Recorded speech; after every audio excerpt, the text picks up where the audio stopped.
இன்னைக்கு சூப்பரான ஒரு ஸ்நாக் ரெசிபி பண்ண போகிறேன். குக் கோமாளியில் பண்ண வெண்டைக்காய் சிப்ஸும் தந்தூரி டிப்பும் தான் இன்னைக்கு பண்ணியிருக்கேன்.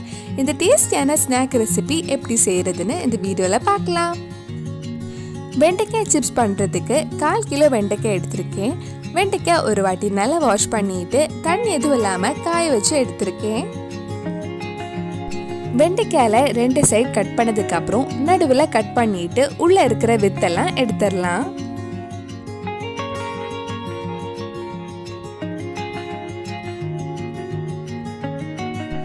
உள்ள இருக்கிற வித்தெல்லாம் எடுத்ததுக்கு அப்புறம் ரொம்ப ஒல்லியாவும் இல்லாம ரொம்ப திக்காவும் இல்லாம இந்த மாதிரி கட் பண்ணி எடுத்துக்கோங்க.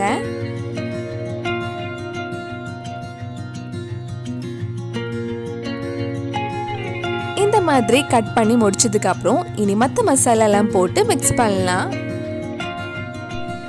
இதுல கொஞ்சம் லெமன் ஜூஸ், 1/4 டீஸ்பூன் மஞ்சள் பொடி, 1/2 டீஸ்பூன் கரம் மசாலா, 1 டீஸ்பூன் மிளகாய் பொடி, தேவையான அளவு உப்பு, 1/2 டீஸ்பூன் நல்ல மிளகு பொடி, 1/4 டீஸ்பூன் சாட் மசாலா சேர்த்து ஒரு வாட்டி மிக்ஸ் பண்ணலாம்.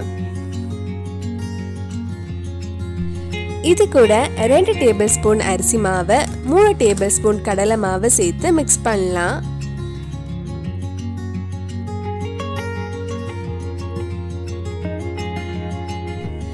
இதெல்லாம் சேர்த்து ஒரு வாட்டி மிக்ஸ் பண்ணதுக்கு அப்புறம் இதுல கொஞ்சமா தண்ணி தெளிச்சு மிக்ஸ் பண்ணலாம்.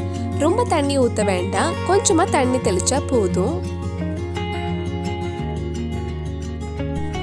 இந்த மாதிரி நல்லா மிக்ஸ் பண்ணதுக்கு அப்புறம் நம்ம இது ஃப்ரை பண்ணி எடுக்கலாம். ஃப்ரை பண்றதுக்கு ஒரு கடாயில எண்ணெய் சூடு பண்ண வச்சிருக்கேன். எண்ணெய் சூடானதும் நம்ம கொஞ்சம் கொஞ்சமா ஃப்ரை பண்ணி எடுக்கலாம். ஃப்ரை பண்ணும்போது எல்லாம் சேர்த்து ஃப்ரை பண்ணாதீங்க, அதெல்லாம் சேர்த்து ஒட்டிக்கும்.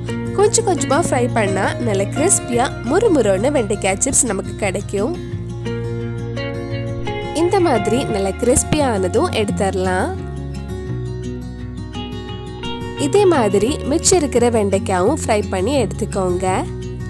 நம்ம சேனல்ல இதுக்கு முன்னாடி நிறைய குக் கோமாளி ரெசிபிஸ் பண்ணியிருக்கேன். நீங்க இன்னும் அந்த ரெசிபிஸ் பார்க்கலைன்னா அதோட லிங்க் கீழே டிஸ்கிரிப்ஷன்ல இருக்கு, மறக்காம அந்த வீடியோஸும் போய் பாருங்க. கிறிஸ்பியான வெண்டைக்காய் சிப்ஸ் ரெடி பண்ணியாச்சு. அடுத்தது ஒரு சிம்பிளான தந்தூரி டிப் ரெடி பண்ணலாம்.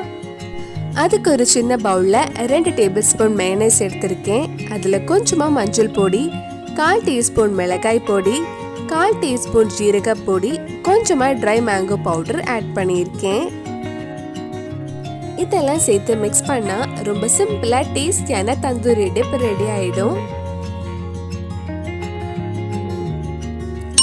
ரொம்ப டேஸ்டியான வெண்டைக்காய் சிப்ஸும் தந்தூரி டிப்பும் ரெடி ஆயிடுச்சு. ரொம்ப சிம்பிளா ஈஸியாவே பண்ணலாம். கண்டிப்பா நீங்களும் இந்த ஸ்நாக் ரெசிபி உங்க வீட்டில் செஞ்சு பாருங்க. பிடிச்சிருந்தா இந்த வீடியோவை லைக் பண்ணுங்க, உங்க ஃப்ரெண்ட்ஸ் அண்ட் ஃபேமிலிக்கு ஷேர் பண்ணுங்க. வேற என்னெல்லாம் குக் கோமாளி ரெசிபி நம்ம சேனல்ல ட்ரை பண்ணலான்னு கீழே கமெண்ட் பாக்ஸ்ல சொல்லுங்க. நீங்க இன்னும் என்னோட சேனலை சப்ஸ்கிரைப் பண்ணலைன்னா மறக்காம சேனலையும் சப்ஸ்கிரைப் பண்ணுங்க. கூடவே அந்த பெல் ஐக்கனையும் பிரஸ் பண்ணா நான் புது வீடியோ போட்ட உடனே உங்க போனுக்கு நோட்டிபிகேஷன் வந்துடும்.